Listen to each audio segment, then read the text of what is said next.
अजीत अपनी लिमिट कभी भी क्रॉस नहीं करता है, पर लड़की को तंग करने का कोई मौका भी नहीं छोड़ता है। इस सबसे तंग आकर एक दिन लड़की जब अजीत घर आया शाम को, तो उसने अपना टॉप उतारकर अजीत के मुंह पर फेंक दिया और रोते हुए बोला कि तुम्हें जो करना हो कर लो, लेकिन मेरा पीछा छोड़ो। मैं तुम्हें कोई इल्ज़ाम नहीं लगाऊंगी, बस मुझे अपने घर जाने दो। अजीत लड़की को देखकर थोड़ा घबरा जाता है। फिर वो अपने हाथ में जो अपना वकील वाला कोट लिया होता है उसको उस लड़की के ऊपर लपेटता है और वहाँ से बिना कुछ बोले चला जाता है। इसके बाद अजीत छत में खड़े होकर सिगरेट फूंक रहा होता है और सोच रहा होता है क्या करूँ, इसे छोड़ने का तो मन नहीं है, पर ये मेरे साथ रहना भी नहीं चाहती। रात में अजीत जब सोने आता है तो लड़की बालकनी के कोने में बैठकर रोने के बाद सिसकियाँ ले रही होती है। उसकी सिसकियाँ काफ़ी जोर थी, तो अजीत भी उसके पास जाता है और ज़मीन में उसी से सट कर बैठ जाता है और बोलता है, और कितनी देर रोना है तुम्हें। अजीत उसके करीब जाता है और उसे किस कर लेता है और बोलता है, जाने मना बस भी करो, मैं तुम्हें तुम्हारे घर छोड़ दूंगा। तो सोना की आंखों पे चमक आ जाती है, क्या सच में ये मुझे मेरे घर छोड़ आएगा। तो अजीत को सोना धीरे से अपनी आंसू भरी आंखों से देखती है। तो अजीत बोलता है, पर तुम्हें मुझसे शादी करनी पड़ेगी। लड़की बोलती है, ये क्या, ये मुझसे शादी करेगा। लड़की काफ़ी हैरान होती है उसकी बात सुन के, क्या शादी आपसे। तो अजीत बोलता है, हाँ मुझसे। फिर अजीत उसे अपनी बाहों में ले लेता है। फिर अगले दिन अजीत लड़की को एक नया मोबाइल गिफ्ट कर देता है। तो लड़की सबसे पहले अपने घर वालों से बात करती है। घर में उसके पापा जैसे ही फ़ोन में आवाज़ सुनते अपनी बेटी का रोना शुरू कर देते हैं, क्योंकि वो अपनी सोना को ढूंढ ढूंढ कर परेशान हो गए थे। पूरे 1 हफ्ते हो गए सोना को घर से बाहर गए। वो उसके पापा ने ना जाने किन किन लोगों के सामने मिन्नतें की, कितने अधिकारियों से मिले, नेताओं से मिले, लेकिन उनकी लड़की का कोई अता पता नहीं लगा पाया। तो बेचारे आज जब उसकी आवाज़ सुनने, मतलब वो तो निराश ही हो चुके थे कि सादा वो मिलेगी ही नहीं, लेकिन जब उनने उसकी आवाज़ सुनी तो उन्हें रोना शुरू कर दिया। पूरा घर आ गया उसकी बात सुनने के लिए कि वो है कहाँ। तो लेकिन वो ज़्यादा कुछ नहीं बात कर पाई। उसने सिर्फ इतना कहा कि पापा मैं ठीक हूँ और मैं जल्दी ही घर आ जाऊँगी, आप परेशान मत होना। अब सोना अजीत सोना के पास आता है और उसका हाथ पकड़कर कहता है, कल हम कोर्ट में शादी करेंगे। लेकिन सोना के चेहरे में उदासी को देखकर वो आगे कुछ नहीं कहता है, कि वो तो बहुत ही खुश होता है कि अब शादी करूँगा मैं इससे, लेकिन वो काफ़ी उदास होती है कि शादी करनी पड़ेगी। सोना रात भर सोचती है कि जैसे मैं क्या करूं कि इस शादी से बच जाऊं। सोचती है कि जैसे ही हम लोग घर से बाहर जाएंगे मैं कार से निकलकर भाग जाऊंगी। तो सुबह दोनों तैयार होते हैं निकलने के लिए। तो अजीत समझ जाता है कि लड़की की इच्छा नहीं है, पर जरूर ये कुछ गड़बड़ करेगी। तो वो पहले उसे समझा देता है कि तुम मेरे साथ कुछ भी गड़बड़ करने की कोशिश मत करना, ना भागने की कोशिश करना और ना चिल्लाने की कोशिश करना, क्योंकि अगर तुमने ऐसा कुछ भी कहा तो मैं तुम पर इल्ज़ाम लगा दूंगा कि तुम मेरे घर में मेड की तरह काम कर रही थी और मेरा सामान चोरी करके भाग रही हो, और फिर तुम्हें ऐसे ऐसे केस में फंसाऊंगा कि तुम कुछ नहीं कर पाओगी। उसकी बात सुन के सोना डर जाती है कि अब क्या, ये तो इतना बड़ा वकील है, न जाने किस किस केस में फंसा देगा, क्या करेगा। तो सोना कुछ नहीं करती, चुपचाप बैठी रहती है। वो सोचती है कि एक बार अपने घर चली जाऊं, फिर इसको बताती हूँ ठीक से। कोर्ट में कई सारे वकील इस बात को सुनकर हैरान थे कि अजीत शादी कर रहा है, तो आखिर किससे शादी कर रहा है, क्योंकि 3 साल पहले तो अजीत का डिवोर्स हुआ था और उसकी बीवी ने पूरे कोर्ट के सामने उसके ऊपर ऐसे ऐसे इल्जाम लगाए थे कि अब शायद ही कोई दूसरी लड़की उससे शादी करे। अजीत जब अपने चैम्बर में पहुंचता है तो मुंशी जी से और एडवोकेट रश्मि से और अपने जूनियर वकीलों से सोना को मिलवाता है कि सोना है, मैं इससे शादी कर रहा हूँ, और इन्हीं लोगों को गवाह बनाकर वो कोर्ट में उससे शादी कर लेता है। तो ये लोग और उसके जो खास लोग थे वो तो बहुत खुश थे अजीत की शादी की बात सुन के कि चलो ठीक है, उसने अपनी लाइफ में आगे मूव ऑन करने का सोचा।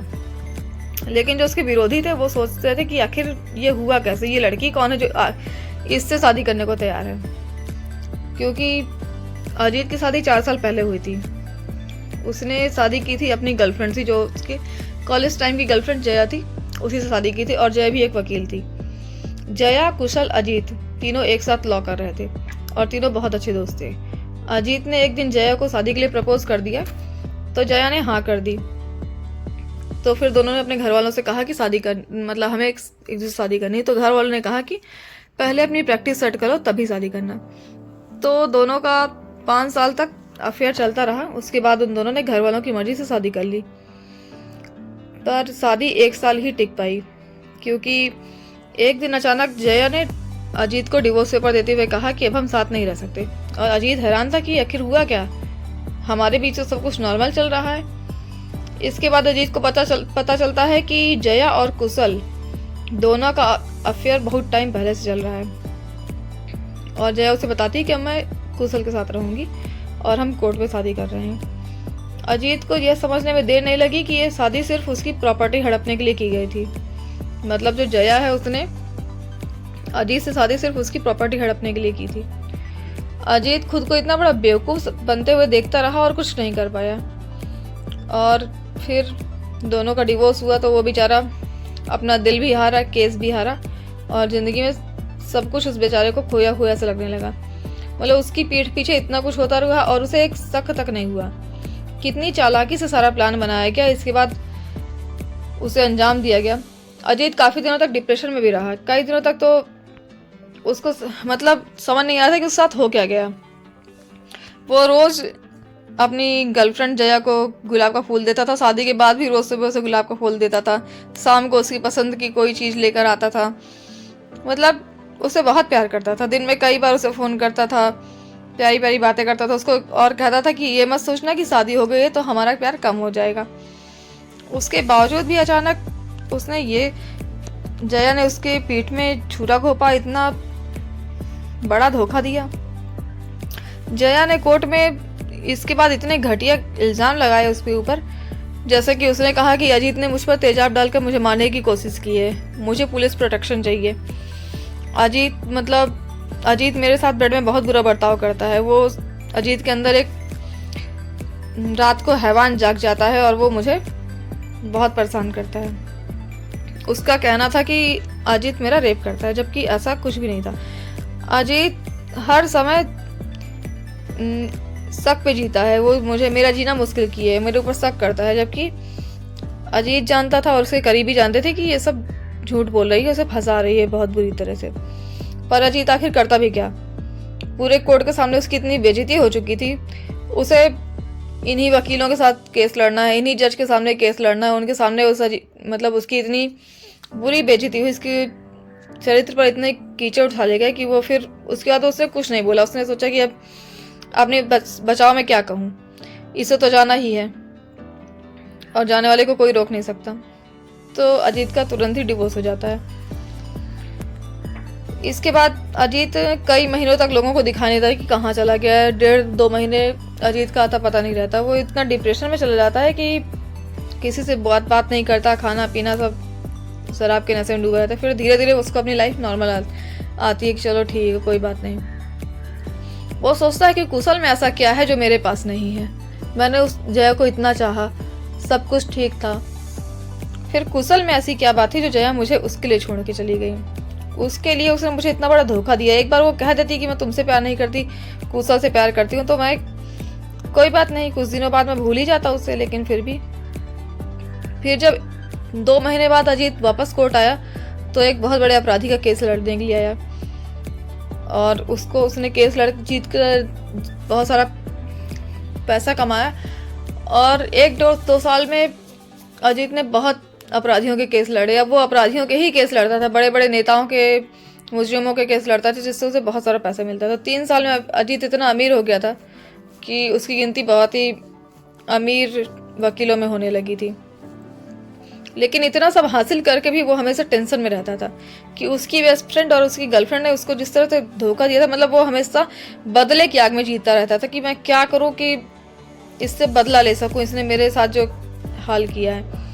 लेकिन कर कुछ नहीं पाता था, इसलिए डिप्रेशन में रहता था, क्योंकि आखिर बदला ले तो ले भी कैसे। उसको उसके साथ रहना था, वो चली गई, उसकी आधी प्रॉपर्टी लेके चली गई, उसका पूरी दुनिया में उसको नीचा दिखाकर चली गई।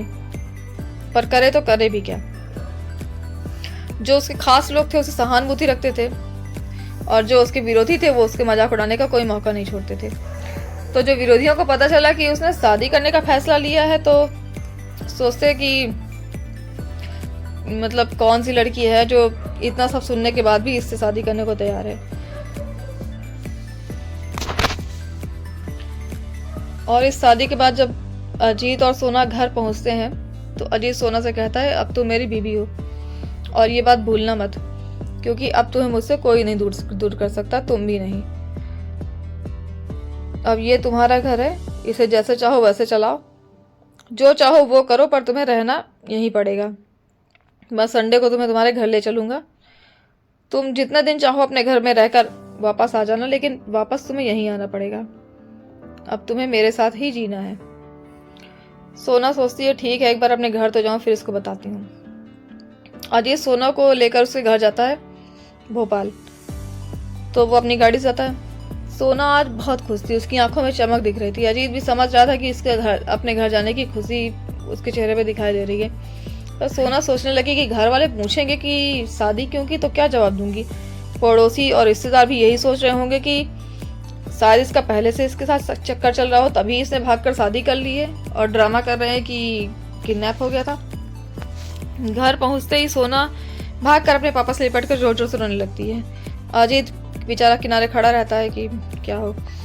फिर थोड़ी देर बाद लोगों का ध्यान अजीत पे जाता है तो सोना के पापा उसके आगे हाथ जोड़ते हैं और कहते हैं मेरे पास आपको धन्यवाद देने के लिए कोई शब्द नहीं है, आपने मेरी बेटी को सही सलामत मेरे घर पहुंचा दिया है, ये आपका बहुत बड़ा एहसान है। और ये कहते के साथ वो रोने लगते हैं। अजीत उनके दोनों हाथ पकड़ कर कहता है कि धन्यवाद की कोई जरूरत नहीं पापा, और फिर उनके पैर छू लेता है।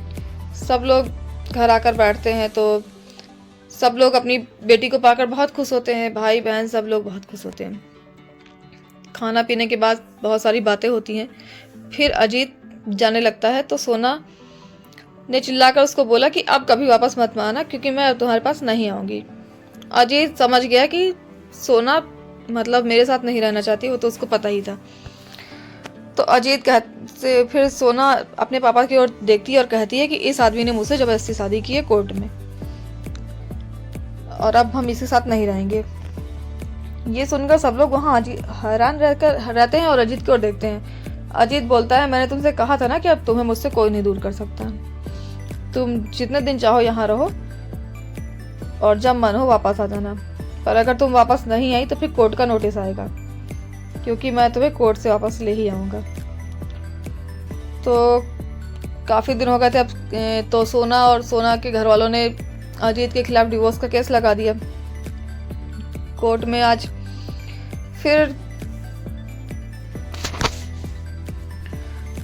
फिर बहस चल रही थी। सबसे बड़ी वकील अजीत की निजी जिंदगी का फैसला आज फिर होना था कोर्ट में। तो उसके सहयोगी और विरोधी दोनों ही उत्साहित थे कि आखिर अभी 2 महीने पहले शादी की और फिर डिवोर्स होने लगा अजीत का। तो कोर्ट में सोना ने कहा कि इस आदमी ने मुझसे जबरदस्ती शादी की और अब मुझे इससे डिवोर्स चाहिए। तो जज ने अजीत को, जो कि पहले से जानते थे, उनके सामने अजीत ने कई केस लड़े थे, तो उससे पूछा कि ऐसा क्यों। तो अजीत, मुझे इसके साथ रहना है इसलिए मैंने इससे शादी की है, आई लव हर। और रही बात जबरदस्ती की, तो सुना है इश्क और जंग में सब कुछ जायज़ है, पर यह कोर्ट है, यहाँ सब जायज़ नहीं होता है। अजीत, तुम तो खुद इतने बड़े वकील हो, ये सब क्या हो रहा है। अजीत, माय लॉर्ड, जिस रात वो मुझे मिली उस रात मैं सोसाइटी में जा रहा था।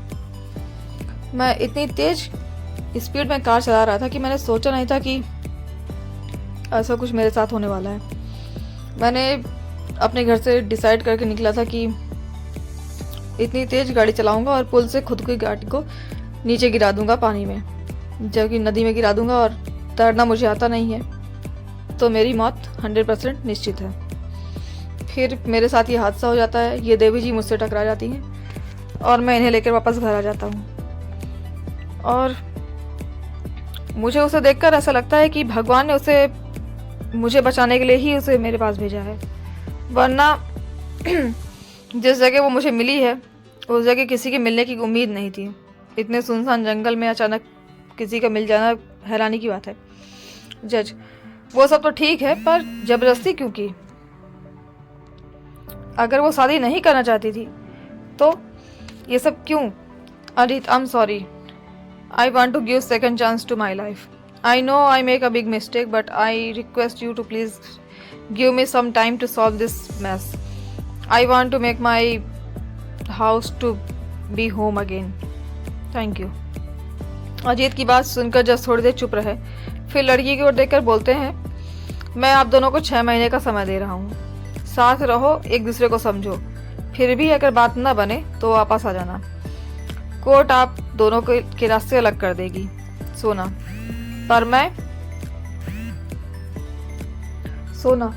पर ये गलत है। मैं इस शादी को नहीं मानती हूँ। मैं इस आदमी के साथ 1 मिनट नहीं रहना चाहती हूँ। जज, शादी आपकी कोर्ट में हुई है तो कोर्ट के नियम तो मानने ही पड़ेंगे। 6 महीने देख लीजिए, अगर कोई समस्या हो तो आप कभी भी कोर्ट आ सकती हैं सोना, पर यह गलत है। मैं इसके साथ 1 मिनट नहीं रहना चाहती हूँ। जज, आपको शादी ही नहीं करनी चाहिए थी ना। अब यही एक तरीका है आप दोनों के पास। मैं आपको बोल चुका हूँ, अगर आपको कोई भी दिक्कत हो तो आप कभी भी कोर्ट आ सकती हैं। अब कोर्ट के बाहर सोना के घर वाले परेशान खड़े थे कि अब क्या। सोना के साथ अजीत जब कोर्ट से निकला तो अजीत अपने चैम्बर की ओर जा चुका था और सोना के घर वाले सोच रहे थे, परेशान थे कि अब क्या करेंगे। तो अजीत अपने चैम्बर में जाकर अपने जूनियर्स को बोलता है कि उन लोगों को मेरे चैम्बर पे लेकर आओ। तो सभी लोग अजीत के चैम्बर में आ जाते हैं और वहीं बैठ जाते हैं। अजीत खड़ा होकर सोना के पापा से बोलता है, आप लोग बिल्कुल परेशान ना हो, मैं आपको शिकायत का कोई मौका नहीं दूंगा। सोना के पापा अजीत के सामने हाथ जोड़कर बोलते हैं कि तुम उसे छोड़ क्यों नहीं देते? मेरी बेटी बहुत नादान है, तुम किसी और लड़की से शादी क्यों नहीं कर लेते? अजीत, देखिए, ये शादी मैंने सोच समझ कर की है और अब मैं अपनी पत्नी को नहीं छोड़ सकता। और आपको कोई समस्या हो तो बताइए। अब किसी ना किसी से तो शादी करते ही तो, अपनी लड़की की कराते ही तो, मुझसे क्यों नहीं? मुझ में क्या खराबी है? सोना के पापा और परिवार वाले सोना को अजीत के पास छोड़कर घर चले जाते हैं। रात को सोना अजीत के साथ बाहर डिनर के लिए जाती है तो अजीत सोना से रास्ते में बोलता है, क्यों इतना परेशान हो तुम? मैंने कभी तुम्हें परेशान किया है क्या किसी बात के लिए मैंने कभी तुम्हें फोर्स किया है? और मैं तुम्हें प्रॉमिस करता हूँ कि मैं तुम्हें किसी भी चीज़ के लिए कभी भी फोर्स नहीं करूँगा। रही बात शादी की, तो इस देश में 90% शादियाँ जुए के खेल जैसी होती हैं। पता नहीं होता है कि कौन कैसा निकलेगा। लड़कियाँ घर वालों की मर्जी से शादी कर लेती हैं और ज़िंदगी भर निभाती हैं। तो इस शादी में क्या बुराई है? मान लो कि मुझे तुम्हारे घर वालों ने ढूंढा है, तुम्हारी शादी तुम्हारे घर वालों की मर्जी से हुई है। सोना कुछ नहीं बोलती है और चुपचाप बैठी रहती है। अजीत सोना को खुश करने की भरपूर कोशिश करता रहता है। कभी उसे बाहर लंच पे ले जाता है, कभी डिनर पे, कभी कोई गिफ्ट देता है, बहुत सारी बातें करता है, उससे अपने करीब लाने की बहुत कोशिश करता है। लेकिन सोना हर बात से उदासीन बनी रहती है, उसे कोई भी बात अधिक खुश नहीं कर पाती है। फिर अजीत उसका पासपोर्ट बनवाता है और उस पर कई देशों का वीज़ा भी लगवाता है। सोचता है कि हम लोग घूमने जाएंगे हनीमून में, तो शायद सोना इम्प्रेस हो जाए मुझसे। और उसके साथ साथ उसका कुछ और मकसद भी होता है, सोना के साथ घुमाने का, उसे खुश रखने का। तो सोना को तो घूमने का बहुत शौक था, तो जब वो सुनती है कि आज उसे विदेश जाने का मौका मिल रहा है तो ये सुनकर वो और भी खुश हो जाती है। पर उसके घर वाले बहुत चिंतित हो जाते हैं ये सुनकर। उनको लगता है कि हम मामूली मिडिल क्लास लोग हैं, हमारी लड़की विदेश में जा रही, वहाँ कुछ उसके साथ हो गया, शायद अजीत वहीं उसे छोड़ आया या उसने उसके साथ कोई बुरा व्यवहार किया, तो हम क्या करेंगे, किससे मदद लेंगे? तो ऐसा घर वाले उसके डरते रहते हैं। लेकिन कुछ नहीं, सोना अजीत के साथ चली जाती है घूमने। सबसे पहले वो लोग जापान जाते हैं घूमने, वहाँ कुछ दिन रुकते हैं। पूरा जापान घूमने के बाद वो लोग लंदन जाते हैं, पेरिस जाते हैं, मतलब 1 महीना टोटल वो लोग बाहर घूमकर लंबा हनीमून मनाकर वापस घर आते हैं। उसके बाद सोना के मम्मी पापा उससे मिलने आते हैं। तो सोना की मम्मी अजीत का व्यवहार देखकर काफ़ी खुश थी कि अजीत उनकी बेटी का काफ़ी ख्याल रख रहा है।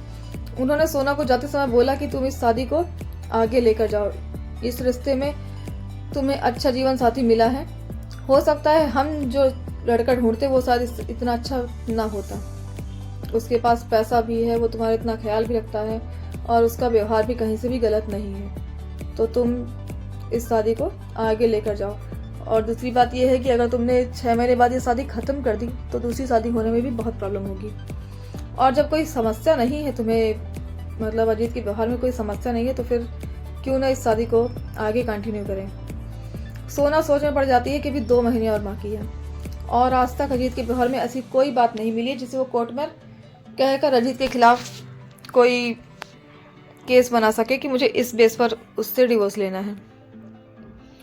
आज तक अजीत ने कभी भी उसके करीब आने की कोशिश नहीं की और ना ही उसके। ये बात सोना को कई बार अजीब भी लगती है कि फिर उसने शादी किस लिए की है जब वो मुझसे इस तरह दूर दूर रहता है। अजीत सिगरेट पीते हुए छत में सोच रहा होता कि शादी तो कर ली, अब क्या। अगर 2 महीने बाद वो मुझे छोड़ देती है तो मेरे दुश्मनों को तो मजा ही आ जाएगा, खासकर जया और कुशल को। वो तो इसी दिन का इंतजार कर रहे हैं। ये सब करके देख लिया कि अब